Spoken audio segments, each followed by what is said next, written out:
शुभम के पिता काफ़ी पहले ही दुनिया से जा चुके थे। उस दिन के बाद माँ की हंसी घर के किसी कोने में खो गई। माँ सुबह से दूसरों के घरों में बर्तन मांजती थी और रात में अपने बेटे का चेहरा देखकर चुपचाप रो लेती थी।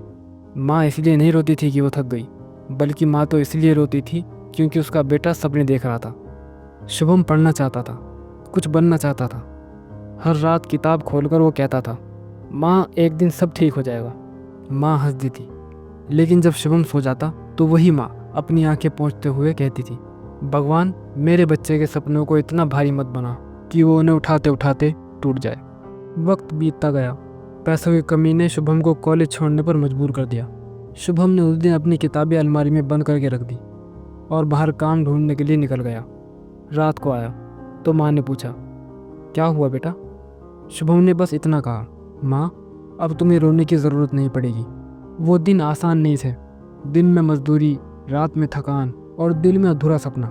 लेकिन हर बार जब शुभम हारने लगता तो उसको याद आता है, कुछ लोग सफलता के लिए मेहनत करते हैं और कुछ अपनों के आंसू रोकने के लिए। शुभम दूसरा था। एक रात माँ ने शुभम को रोते हुए देखा।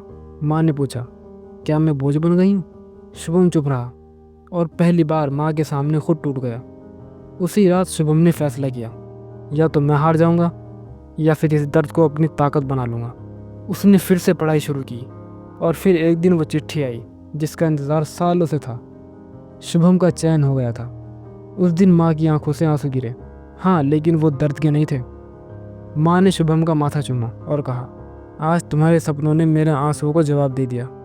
याद रखना, अगर तुम्हारी माँ चुपचाप रोती है तो समझ लेना तुम्हारे सपनों की जिम्मेदारी सिर्फ तुम्हारी नहीं है, क्योंकि कुछ सपने माँ की आंखों से शुरू होते हैं और बेटे की मेहनत से पूरे होते हैं।